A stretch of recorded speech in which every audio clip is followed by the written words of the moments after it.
Hello, my name is Matthew, and for the past year and a half, 2 years, I've had an extreme interest in Spanish literature from Spain.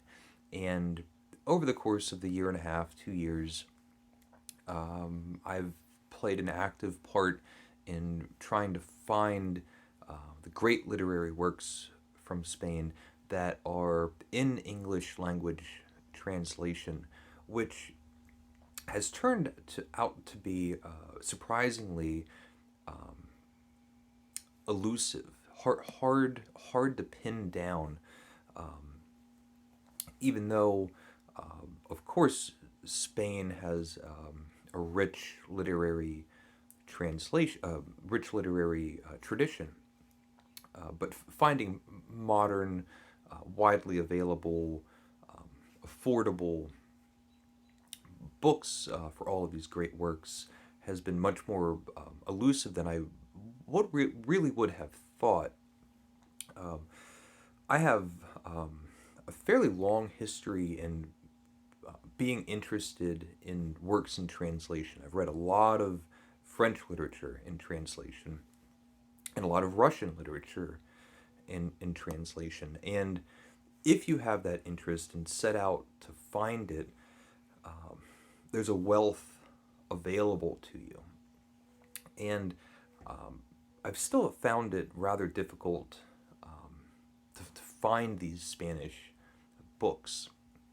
But of course, over the course of the year and a half, I have been collecting them and reading and enjoying all these great Spanish books. And last night, I had a little bit of fun going around my bookshelves and trying to collect everything into one organized space. I wanted to make my little bookshelf of Spanish literature, and it was a very happy night. It was a very happy night, and I made a very happy shelf. And I thought I would show the books that I've collected.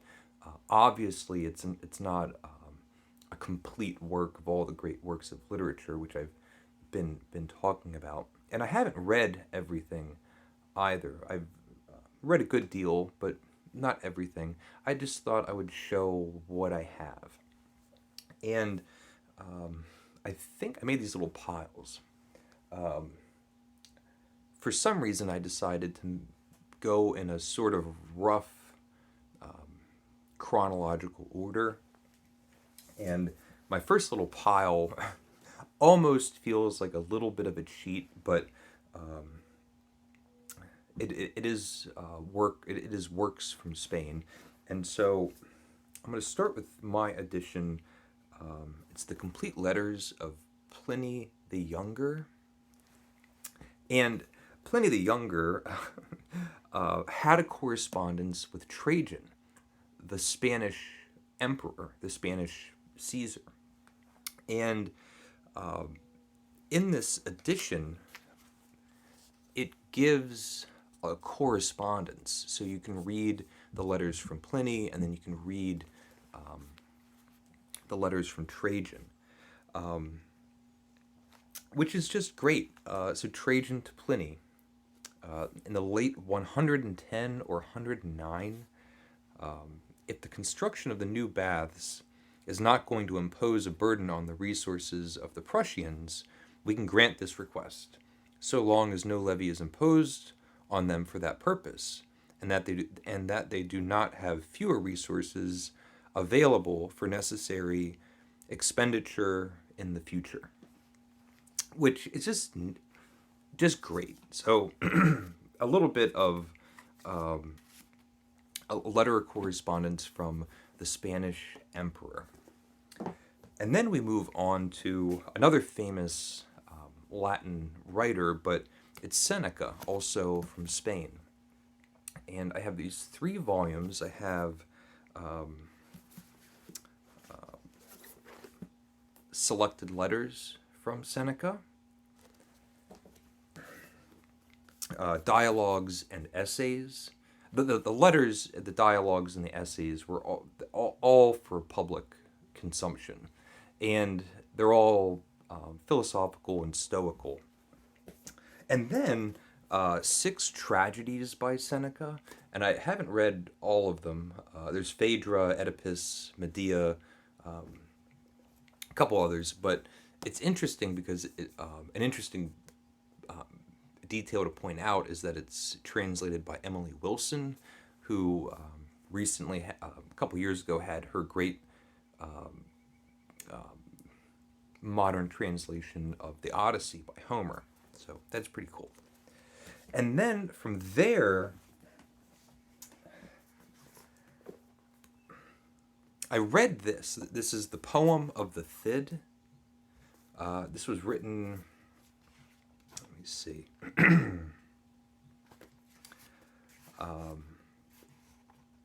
So the poem of the Thid is a story of Spain's national hero, showing off his heroism and adventures. And initially I got this copy, and it's facing pages, it's in translation, but it's an extremely literal rendition where we just get these blocks of prose, and it looks like it's just a one-to-one literal translation. That's how it felt, because it didn't feel poetic. It just felt like it was very literal. And just recently, I found another edition. It was recommended to me, and it's the Song of the Thid. It's another Penguin edition, which came out later, new translation, and you can tell by looking at it that now it's translated into poetry, keeping the similar structure of those blocks. And I haven't read this yet, but I'm extremely interested in enjoying the story, and then also maybe being able to pay some notice in the difference in translation. I'm not very good at doing that, but I feel like they're so different that it might be more apparent than it usually would be for me.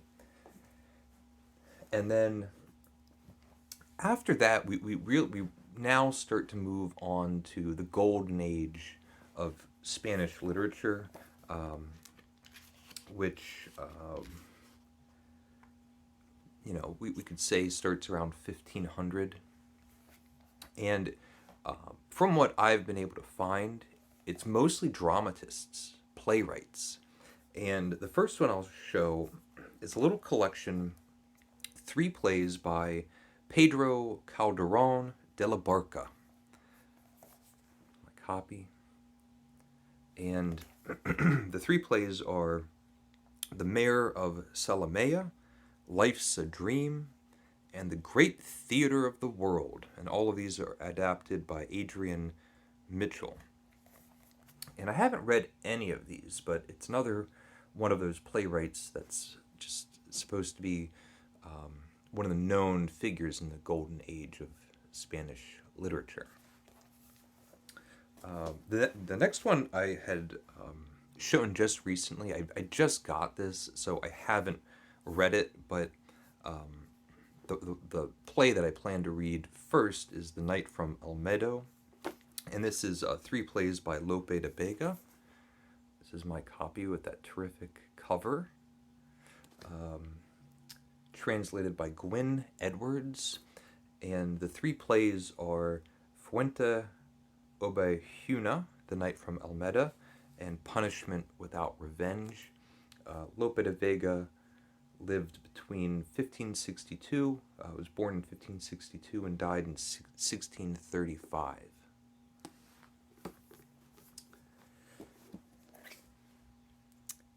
One of the earliest novels, this is Celestina by Fernando de Rojas,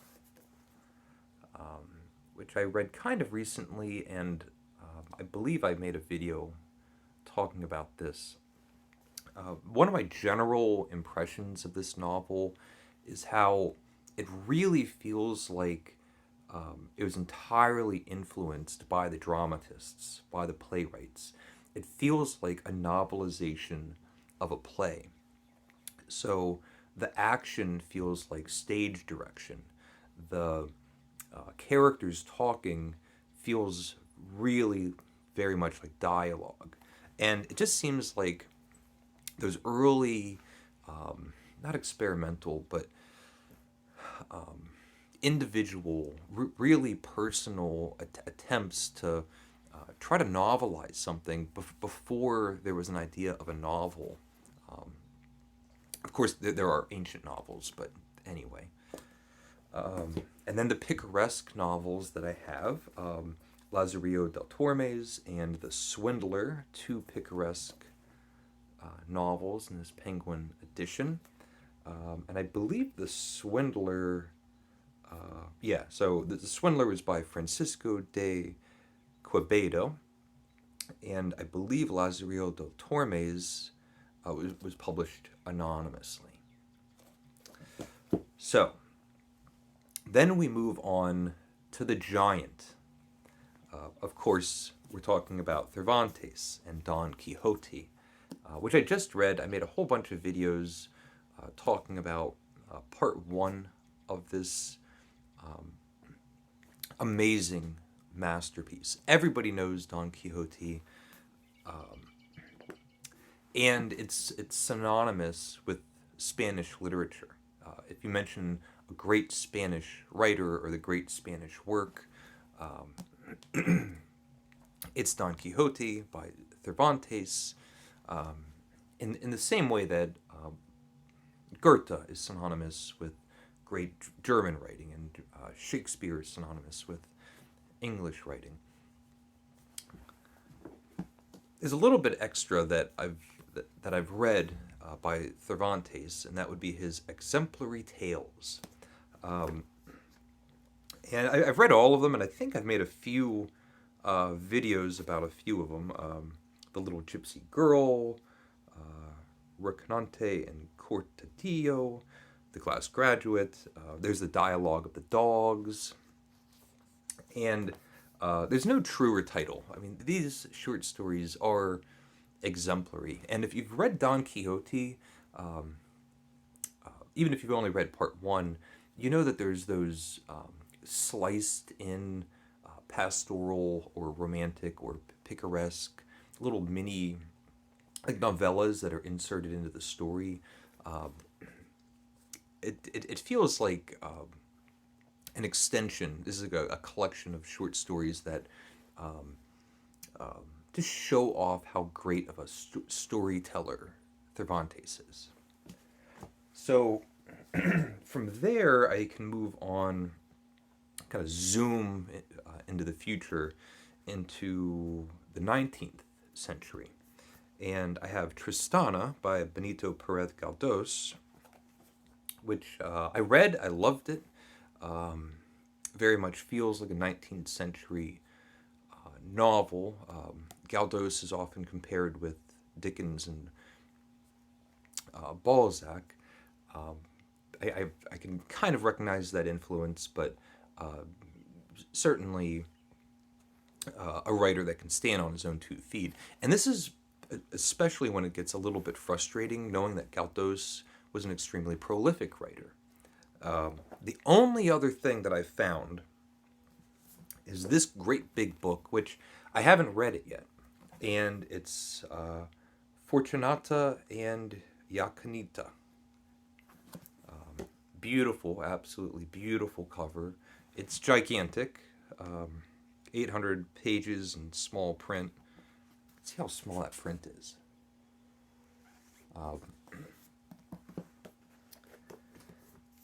And I'm looking forward to getting to it. At some point I will. And then, pretty much around the same time, maybe a little bit later, but that's the House of Ulloa by Amelia Pardo Bazán, which I also read and talked about in a video. I really should maybe make links for all these things, but I don't know. And then moving on a little bit more into the future, it's only one writer. It's Federico Garcia Lorca. And I have poems and plays. And the poems that reeled me in were the Galician poems, which are in here. I read them online before I ordered this. But it's facing pages, and I've spent time reading these beautiful light madrigal for pomegranate trees in your orchard. Take my new heart. And then his plays, which this edition is Bloodwedding, Yerma, The House of Bernardo Alba, and Donna Rosita the Spinster, which I also think I made a video about Donna Rosita the Spinster. And that's all I have. For